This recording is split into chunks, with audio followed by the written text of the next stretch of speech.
नमस्कार, कैसे हैं आप लोग। मेरा नाम राज और कोऑपरेटिव सोसाइटीज के एक्ट, बायलॉज और रूल्स के बारे में हम डिस्कस करते रहते हैं, चर्चा करते रहते हैं। ऐसी छोटी छोटी बारीकियों को जानने के लिए बायलॉज और एक्ट के प्रोविजंस को आप हमारे साथ में जुड़े रहते हैं। तो आज हमारे पास में एक छोटा सा एक बहुत कॉमन टॉपिक है कि inspection of the society property for the repairs.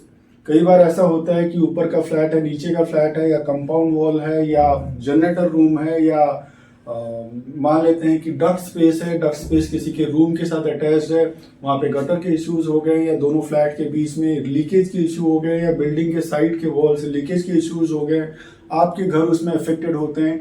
Internal walls of your flat and society के प्रॉपर्टी जहां पे एक्सटीरियर हो जाता है, वहां पे दोनों चीजों को समझने की जरूरत है।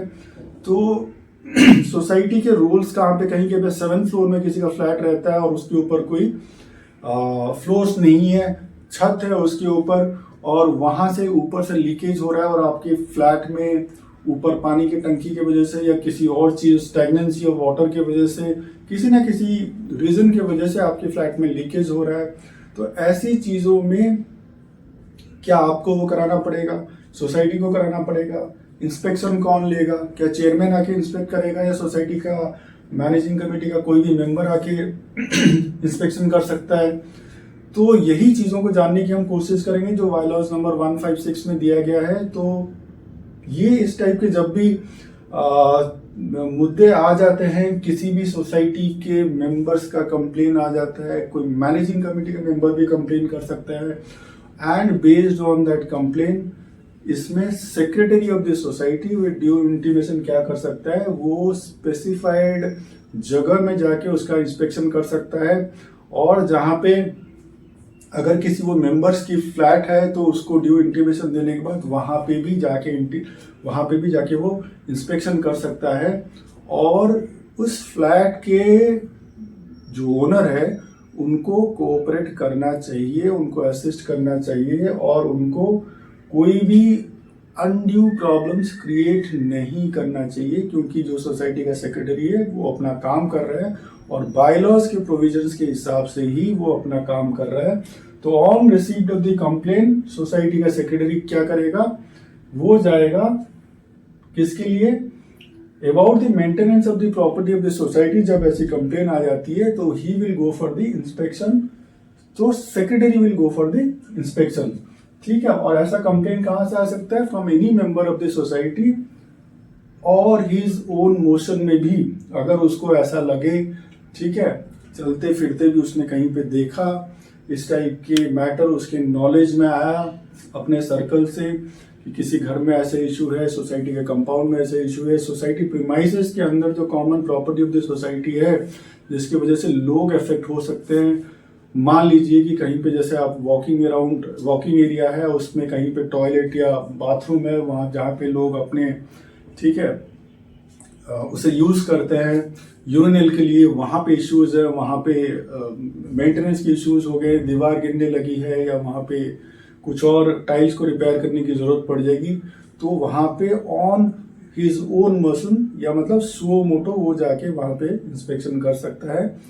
और shall inspect the property of the society, ठीक है, if necessary with the technical expert। अगर सोसाइटी का कोई टेक्निकल एक्सपर्ट है या फिर मैनेजिंग कमेटी रेजोल्यूशन पास करके इंटरनल मैनेजिंग कमेटी के मीटिंग में कोई टेक्निकल एक्सपर्ट को असिस्ट करने के लिए रखा जा सकता है फॉर मेकिंग रिपोर्ट कि वहां पे कितना क्या खर्चा होगा और वहां पे करने की जरूरत है भी क्या नहीं। तो ये जितने भी इंस्पेक्शन कर रहा है, कौन कर रहा है, सोसाइटी का सेक्रेटरी कर रहा है। Members of the managing committee यहाँ पे नहीं जा रहे हैं। और सोसाइटी का सेक्रेटरी इंस्पेक्शन करने के बाद उसको अगर लगता है कि हाँ यहाँ पे तो रिपेयर करने की जरूरत है, जल्दी से जल्दी यहाँ पे रिपेयर करेंगे, तो क्या वो फंड निकाल के या खुद से कोटेशन वगैरह मंगा के वहां पे वो काम कर सकता है? ऐसा नहीं है। He just a representative on behalf of the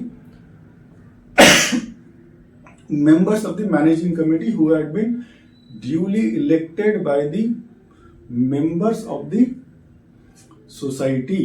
ठीक है, तो उसका जो पावर है, it is derived from the committee, committee has derived its powers from the people or from the members of the society.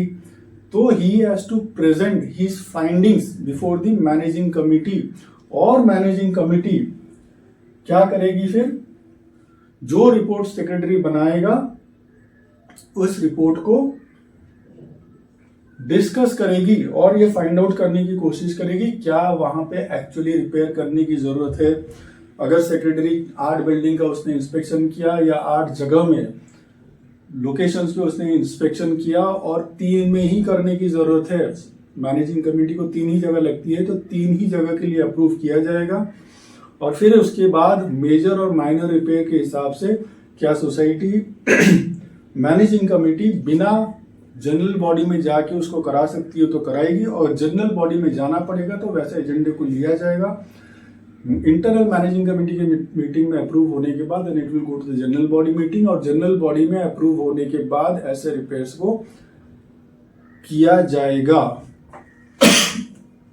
ठीक है, तो the secretary shall inspect the property of the society if necessary with the technical expert, जैसे कि हमने decide किया, appointed for the purpose क्या है, for the maintenance and repair of the property of the society.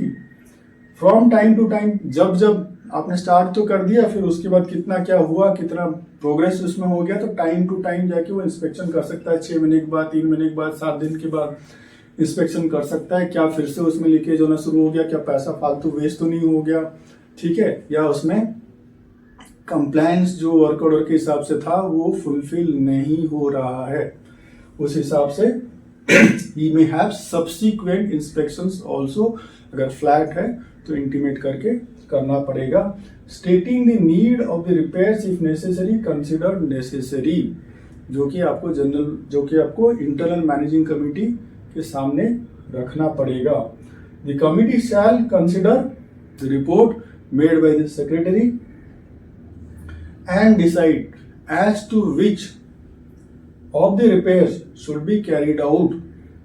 जैसे हमने discuss किया, 8 जगह में उसने रेकमेंड किया है, 8 में से मैनेजिंग कमेटी को लगता है कि नहीं यही 3-4 कर देना चाहिए और उसके बाद का नहीं करना चाहिए, उसको बाद में देख सकते हैं, या एज ऑफ नाउ उसको अभी करने की जरूरत नहीं है, तो उसको स्टे किया जा सकता है। फिर उसके बाद the members of the society shall allow access and cooperate. जहाँ पे सेक्रेटरी को किसी फ्लैट के अंदर भी जाके इंस्पेक्शन करना पड़ रहा है, फ्लैट के साइड में लीकेज है क्या, ऊपर 2 फ्लैट्स के बीच में लीकेज है क्या, या कोई कहीं पे स्टेयरकेस के साइड में फ्लैट है और वहां पे कोई प्रॉब्लम्स हो रही है, लीकेज या ऐसी समस्या है, और वो जो मेंबर है उसके परव्यू के अंदर नहीं आता है, वो मैनेजिंग कमेटी या सोसाइटी के परव्यू में आता है, तो ऐसे इंस्पेक्शन को क्या सोसाइटी को लेने की जरूरत है, तो उसको इंस्पेक्शन करने की जरूरत पड़ सकती है किसी मेंबर्स के फ्लैट्स के अंदर भी। तो ऐसा नहीं है कि आप मना करोगे या आपका मना करना सही होगा, तो आपको अलाउ करना चाहिए, अलाउ करना पड़ेगा, और कोऑपरेट करना चाहिए या कोऑपरेट करना पड़ेगा। तो ऐसे ही कोऑपरेटिव सोसाइटीज के एक्ट, बायलॉज एंड रूल्स के बारे में आगे भी हम चर्चा करते रहेंगे। आप सब हमारे साथ में जुड़े रहिए। आप सबका बहुत सारा धन्यवाद।